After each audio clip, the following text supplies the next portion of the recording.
G'day.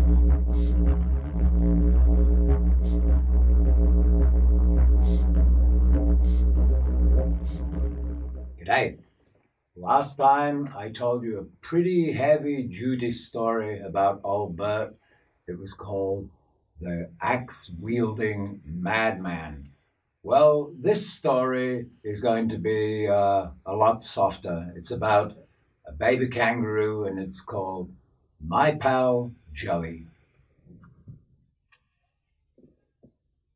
Peter Smith came back out to old Burt's place to see me. He pulled up in Burt's yard one evening and jumped out of his blue ute. "G'day, Yorkie," he said as he walked around the back of the ute. G'day, Peter. How you going? "Good, mate. I brought you something." He leaned over the side of the ute and pulled out a large wheat bag that was tied with a lump of baling twine. "What's in the bag, Peter?" "Open her up and have a butcher's, mate. But be careful." He handed me the large sack, and immediately whatever was inside started to move around. What's in the bag, Peter? "Open the bastard up, mate, if you want to know." I undid the bow which kept the bag shut tight, and when I peered down inside it, I saw a young Joey kangaroo. "It's a Joey, Pete." "Yeah, mate, I thought you might like it. It'll be a bit of company for you. You just have to feed it a bottle of boiled milk every morning and night, but don't be surprised if he dies on you. They're a bit hard to raise most of the time." "Where am I going to put it?" "Coming inside your humpy. I'll show you how to do it, mate." When we got inside the tin hut, Peter opened the bag and stuck his hand inside and then pulled the young Joey out of the bag by its tail. It was quite scared of being out in the light, so it started to kick and make a clicking sound. "Stick him up your jumper, mate. He'll quieten down then." The young Joey crawled up under my jumper, back into the dark, and was quiet as a mouse once he made himself comfortable under my armpit. "You leave the top of the bag tied like this, mate. Then you hang it on a nail. This one over here'll do." Next, you cut a slit along the bag, like so. Then it resembles its mother's pouch. That's it. That'll do, mate. "How do I feed it, Peter?" "You get okay to boil up a small amount of milk, and then you put it in a bottle, and you put a small amount of burnt cinder powder in it. That'll stop him from getting the scours. You put the rubber teat on the end, and the first couple of times you'll have to hold him and force it in his mouth. But as soon as he knows the bottle's full of warm milk, he'll hold the bottle himself with his hands and feed himself.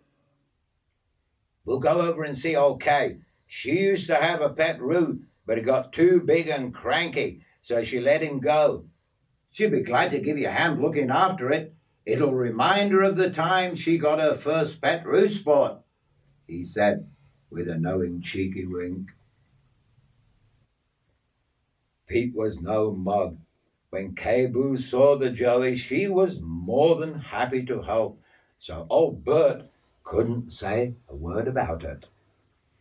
Kay proceeded to tell us all about her pet roo, which took about half an hour, and when Peter and I got back to my shed, he said, "I told you, Sport, she's on our side now." Better to have old Kay as a friend. It'll make your life a bit easier out here. "How's things going anyway, Yorkie?" I told Peter about Bert doing his knot and chasing me with the axe. "God's truth, mate, we got to get you out of this place while you're still in one piece." "I got a place in mind for you to go, but the bloke is still waiting for a contract to come through, and as soon as it does, you're out of here. I'd take you back to my place tonight, but there's no room and there's no work, so I can't do that." "You think you can hang in at this place for a while longer?" "Yeah, I'll be all right. He's a bit better since he chased me with the axe, but I don't like old Bert. He's as miserable as chicken shit." "You're not wrong there, mate. And you're not the only one that thinks that. Anyway, sport, I'll be back to see you again soon, so look after yourself, Yorkie, and don't let the bastard get you down. All right? All right, mate. Thanks for the joy. Oh, and thanks for looking after me too. No worries, mate. I did the same thing for a white fella. Ooh, that's a good one, Peter.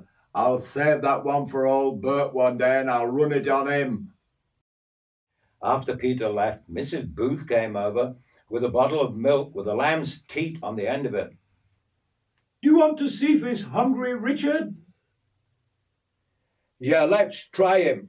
They shot his mother along with the rest of the mob, so he's probably a bit hungry by now, and he won't feel so frightened once he gets some warm milk into him. The young Joey kicked and scratched as he tried to get away from me when I took him out of his new pouch. Hold him firm while I get the teat in his mouth, said Kay. Once Joey tasted the warm cow's milk, he started to settle down until he had finished 3/4 of the bottle.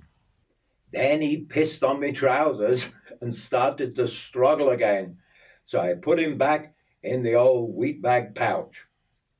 As soon as he saw the tear across the front of the bag, he hopped in head first and rolled over on his back, then curled himself into a tight ball. Then he went to sleep. After a week or so, Joey could get out of the bag himself. He could sit right up on his back legs and tail. Already, he had learned to hold the bottle for himself. He looked so sweet as he sat on the floor of my hut, feeding himself and looking around.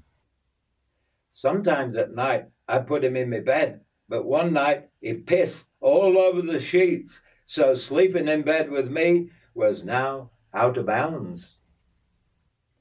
Another week, and he could hop on the bed himself, but he could not distinguish between the bed and the old dressing table, so many a time he would hop up on the table and knock the photos and my knickknacks all over the place. One night, when he saw his own reflection in the mirror, he tried to kick it to death and almost cracked the mirror. Joey was a lot of fun. Peter was right. It made staying at old Burt's place a little bit more tolerable. But life being what it is, it soon took Joey away from me. One cold morning at about 4 o'clock, I woke up with a start for some unknown reason. I switched on the light bulb. Nothing seemed out of place, but something did not feel right. Joey was sat in his pouch with his head out of the slit in the bag. His big black eyes were staring across at me. "Put your head back in, mate. It's a cold morning," I said, but he never moved. Get back in the pouch where it's warm, Joey, or you'll get cold. I got out of bed and walked across the cold oilcloth to where Joey's bag was hanging. When I touched his furry head, he was stiff as a board, and all at once I knew he was dead. Oh, fuck. Why did you have to go and die just when we were having a good time together? When I tried to get Joey out of the bag pouch, I saw the reason for his death. A loose strand of bag had gotten twisted around his neck as he got back in his pouch, head first. And as soon as he tried to turn around, the piece of frayed string had tightened around his throat and choked him. I had a good cry to myself as I cut the string from around his neck and pulled his stiff little body out of the bag. Before breakfast, I showed old Kay what had happened, and she was also quite upset about it. When Bert found out, he said, They're pretty hard to raise, and if they don't get the scours, they'll get a cold. And if they don't get that, there's any number of bloody things that they can get. "What do I do with him now, Bert?" Shall I bury him somewhere?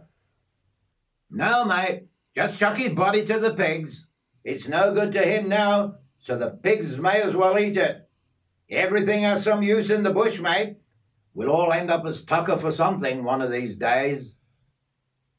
For once, I could see old Bert was right. Joey could no longer use a dead roo's body, so I hardened my heart and threw the dead body into the pig's pen and walked away.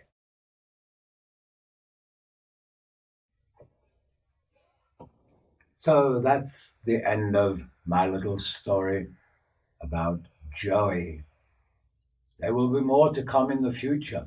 And by the way, all the stories are not going to take place in the bush. There are so many stories. Next week we may go to Yorkshire, or we may go to New Zealand, or we may go to Wales, Scotland. So I'll see you all next week.